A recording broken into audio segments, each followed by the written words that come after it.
Despereaux, Chapters 16 and 17, by Kate DeCamillo. Read for you by Mrs. Shoemaker. Book the Second, Chiaroscuro. Chapter 16, Blinded by the Light. As our story continues, reader, we must go backward in time to the birth of a rat named Chiaroscuro, and called Roscuro, a rat born into the filth and darkness of the dungeon, several years before the mouse Despereaux was born, upstairs in the light. Reader, do you know the definition of the word chiaroscuro?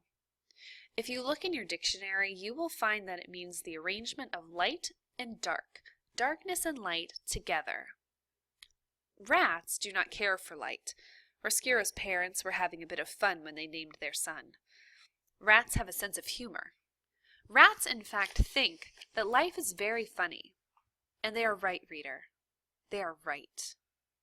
In the case of Chiaroscuro, however, the joke had a hint of prophecy to it, for it happened that when Roscuro was a very young rat, he came upon a great length of rope on the dungeon floor.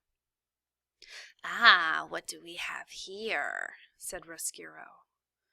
And being a rat, he immediately began to nibble at the rope. "Stop that!" boomed a voice, and a great hand came out of the darkness and picked the rat up by his tail and held him suspended upside down. "Were you nibbling on Gregory's rope, rat?"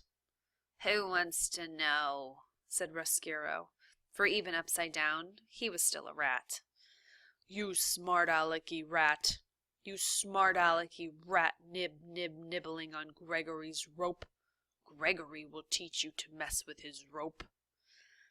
And keeping Roscuro upside down, Gregory lit a match with the nail of his thumb, psst, and then held the brilliant flame right in Roscuro's face. "Ah!" said Roscuro, and he pulled his head back away from the light. But alas, he did not close his eyes, and the flame exploded around him and danced inside him. "Has no one told you the rules?" said Gregory. "What rules?" "Gregory's rope rat is off limits." "So?" "Apologize for chewing on Gregory's rope." "I will not," said Roscuro. "Apologize." "No." "Filthy rat," said Gregory. "You black-souled thing. Gregory has had it with you rats." He held the match closer to Roscuro's face, and a terrible smell of burnt whiskers rose up around the jailer and the rat. And then the match went out, and Gregory released Roscuro's tail. He flung him back into the darkness. "Do not ever touch Gregory's rope again, or you'll be sorry." Roscuro sat on the dungeon floor. The whiskers on the left side of his face were gone. His heart was beating hard, and though the light from the match had disappeared, it danced still before the rat's eyes, even when he closed them. "Light," he said aloud, and then he whispered the word again. "Light." From that moment forward, Roscuro showed an abnormal, inordinate interest in illumination of all sorts. He was always in the darkness of the dungeon on the lookout for light, the smallest glimmer, the tiniest shimmer. His rat soul longed inexplicably for it. He began to think that light was the only thing that gave life meaning, and he despaired that there was so little of it to be had. He finally voiced this sentiment to his friend, a very old one-eared rat named Bonicelli Ramorso. "I think," said Roscuro, "that the meaning of life is light." "Light," said Bonicelli. "Ha ha ha ha, you kill me. Light has nothing to do with it." "What does it all mean, then?" asked Roscuro. "The meaning of life," said Bonicelli, "is suffering. Specifically the suffering of others. Prisoners, for instance. Reducing a prisoner to weeping and wailing and begging is a delightful way to invest your existence with meaning." As he spoke, Bonicelli swung from the one extraordinarily long nail of his right front paw a heart-shaped locket. He had taken the locket from a prisoner and hung it on a thin braided rope. Whenever Bonicelli spoke, the locket moved. Back and forth it swung. "Are you listening?" Bonicelli said to Roscuro. "I'm listening." "Good," said Bonicelli. "Do as I say, and your life will be full of meaning. This is how to torture a prisoner. First, you must convince him that you are a friend. Listen to him. Encourage him to confess his sins, and when the time is right, talk to him. Tell him what he wants to hear. Tell him, for instance, that you will forgive him. This is a wonderful joke to play upon a prisoner, to promise forgiveness." "Why?" said Roscuro. His eyes went back and forth, following the locket. "Because," said Bonicelli, "you will promise it, but you will not grant it. You will gain his trust, and then you deny him. You refuse to offer the very thing he wants. Forgiveness, freedom, friendship, whatever it is that his heart most desires, you withhold." And at this point in his lecture, Bonicelli laughed so hard that he had to sit down and catch his breath. The locket swayed slowly back and forth, and then stopped altogether. "Ha!" said Bonicelli. "Ha ha ha ha! You gain his trust, you refuse him, and ha! You become what he knew you were all along. What you knew you were all along. Not a friend, not a confessor, not a forgiver, but a rat." Bonicelli wiped his eyes and shook his head and sighed a sigh of great contentment. He set the locket in motion again. "At that point it is most effective to run back and forth over the prisoner's feet, inducing physical terror along with the emotional sort. Oh," he said, "it is such a lovely game, and it is just absolutely chocked full of meaning." "I would like very much to torture a prisoner," said Roscuro. "I would like to make someone suffer." "Oh, your time will come," said Bonicelli. "Currently all the prisoners are spoken for, but another prisoner will arrive sooner or later." "How do I know this to be true?" "Because, Roscuro, thankfully there is evil in the world, and the presence of evil guarantees the existence of prisoners."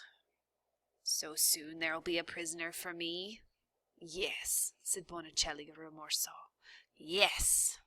I'm looking forward to it." "Ha! Of course you are looking forward to it.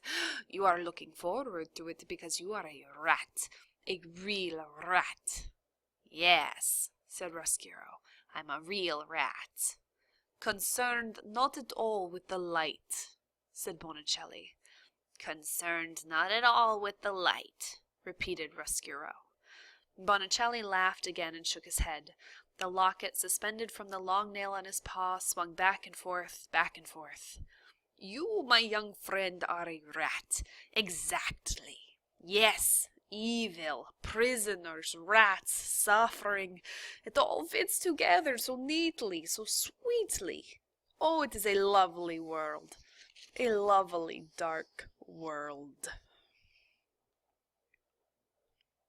Chapter 17. Small Comforts. Not long after this conversation between Bonicelli and Roscuro, a prisoner did arrive.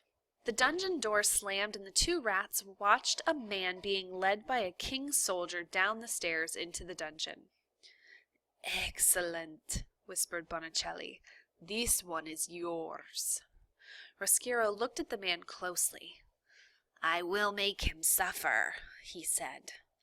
But as he stared up at the man, the door to the dungeon was suddenly flung open, and a thick and brilliant shaft of afternoon light cut into the dark of the dungeon. "Ugh!" said Bonicelli, and he covered his eyes with one paw. Roscuro, however, stared directly into the light. Reader, this is important. The rat called Chiaroscuro did not look away. He let the light from the upstairs world enter him and fill him. He gasped aloud with the wonder of it. "Give him his small comforts," shouted a voice from the top of the stairs, and a red cloth was thrown into the light. The cloth hung suspended for a moment, bright red and glowing, and then the door was slammed shut again, and the light disappeared, and the cloth fell to the floor. It was Gregory the jailer who bent to pick it up. "Go on," said the old man as he held out the cloth to the prisoner. "Take it. You'll need every last bit of warmth down here." And so the prisoner took the cloth and draped it around his shoulders as if it were a cloak, and the soldier of the king said, "Right then, Gregory, he's all yours." And the soldier turned and went back up the steps and opened the door to the outside world, and some small light leaked in before he closed the door behind him. "Did you see that?" Roscuro said to Bonicelli. "Hideously ugly," said Bonicelli. "Ridiculous. What can they possibly mean by letting all that light in at once? Don't they know that this is a dungeon?" "It was beautiful," said Roscuro. "No," said Bonicelli. "No." He looked at Roscuro intently. "Not beautiful. No." "I must see more light. I must see all of it," said Roscuro. "I must go upstairs." And Bonicelli sighed. "Who cares about the light? Your obsession with this is so tiresome. Listen, we are rats. Rats. We do not like light. We are about darkness. We are about suffering." "But," said Roscuro, "upstairs." "No buts," said Bonicelli. "No buts. None. Rats do not go upstairs. Upstairs is for the domain of mice." He took the locket from around his neck. "What," he said, swinging it back and forth, "is the rope made of?" "Whiskers." "The whiskers of whom?" "Mice." "Exactly. And who lives upstairs?" "Mice." "Exactly. Mice." Bonicelli turned his head and spat on the floor.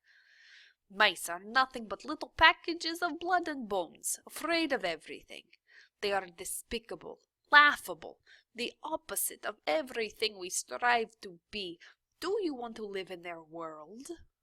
Roscuro looked up past Bonicelli to the delicious sliver of light that shone out from underneath the door. He said nothing. "Listen," said Bonicelli. "This is what you should do. Go and torture the prisoner. Go and take the red cloth from him. The cloth will satisfy your cravings for something from that world. But do not go up into the light. You will regret it." And as he spoke, the locket swung back and forth, back and forth. "You do not belong in that world. You are a rat. A rat. Say it with me." "A rat," said Roscuro. "Ah, but you are cheating. You must say, 'I am a rat,'" said Bonicelli, smiling his slow smile at Roscuro. "I am a rat," said Roscuro. "Again?" said Bonicelli, swinging his locket. "I am a rat." "Exactly," said Bonicelli. "A rat is a rat is a rat.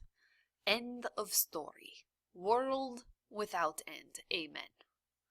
"Yes," said Roscuro. "Amen. I am a rat." He closed his eyes. He saw again the red cloth spinning against the backdrop of gold. And he told himself, reader, that it was the cloth that he desired, and not the light.